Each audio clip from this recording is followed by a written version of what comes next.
Hello everyone, welcome back to my YouTube channel. Now, before I show you today's game, I want to get something out of the way.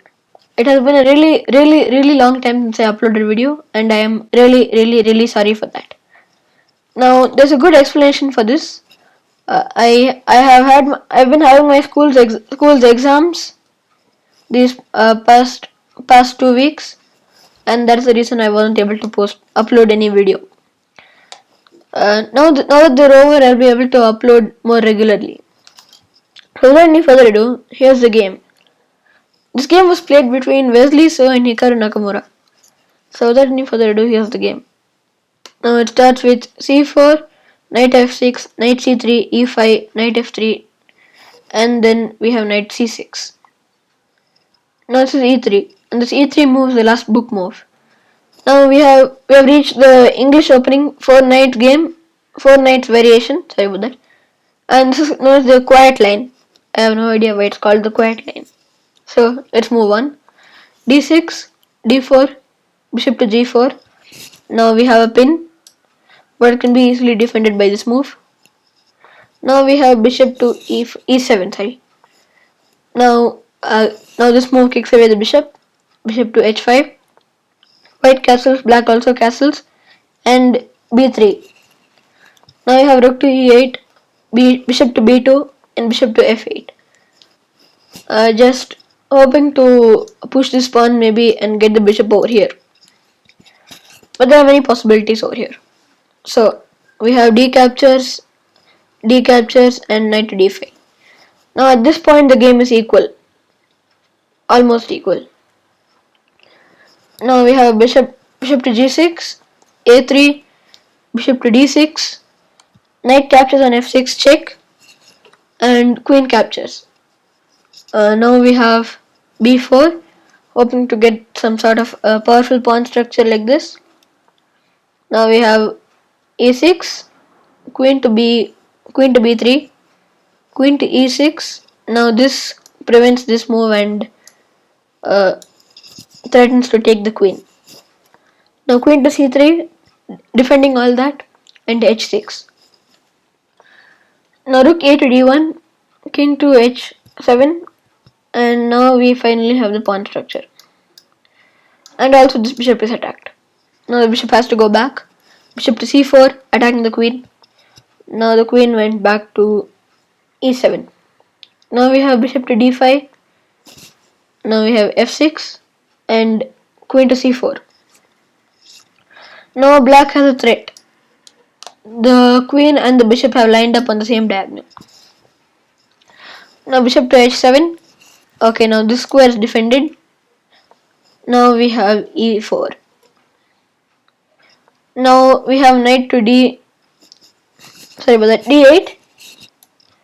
Hoping to remove the knight either here or here to defend the diagonal. Now we have queen to e2 since the queen is of no use on that diagonal anymore. c6, kicking the bishop back, and the bishop went back. Knight to e6, queen to e3, and rook a to d8. Now this is just offering to exchange rooks. Now I have knight to h4 and knight to d4, and again knight back to f3. Now the knights are exchanged, and then we have a5 and then h4. Now this is a sort of a mistake. It gives black just a slight edge. Now a better move in this position would be queen to e2. Now let me just show you that line. Now we have queen to e2, then we got bishop a captures on b4. Sorry about that. And then pawn captures back, and then white is clearly winning here. Now white's pieces are much more active on the board. This, as you can see, this bishop is not coming out in a very long time. So going back.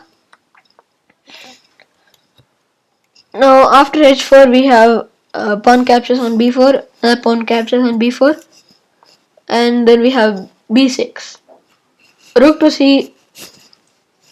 c1, then bishop captures. Now after pawn captures, we have queen to a7 and now bishop to a3.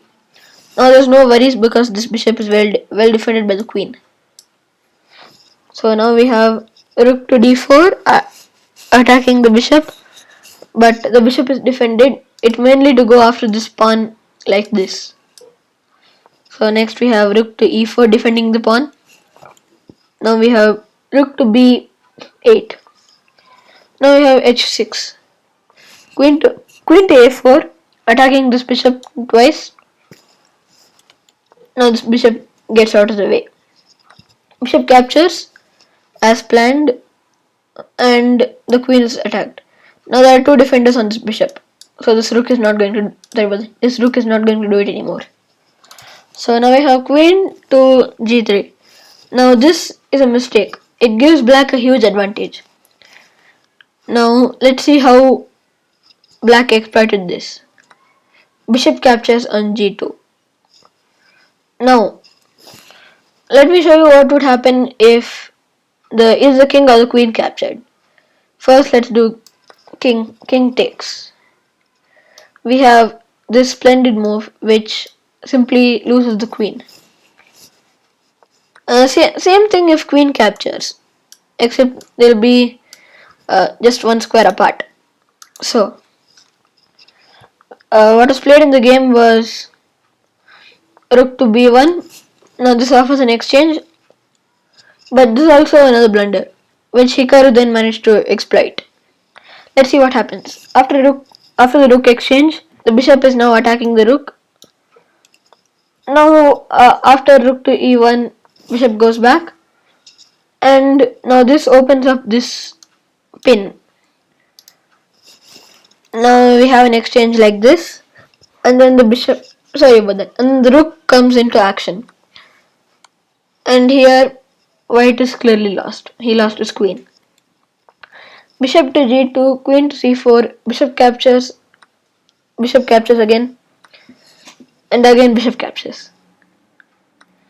Now we have queen captures and then bishop goes back. Now white has a rook and a bishop for a queen, but he has much less pawns.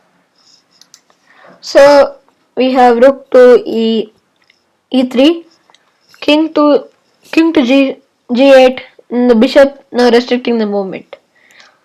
The only way the king can get out now is like this. And that is what is happening. Now the queen was attacked a couple of times. Now there's really nothing more to be done over here. Now it's a check, and it is as of this position that Wesley so resigned the game. Now I'll just show you a few moves in front, just to show you what would have happened. You can clearly see it's not going anywhere. Now the game is not going anywhere from here for white. The king can easily escape. Okay, so that's all for this video, guys. I will be uploading videos more frequently now that my exams are over. So yeah, that's it. And try solving the puzzle at the end of this video. Okay, I'll see you in the next video. Bye.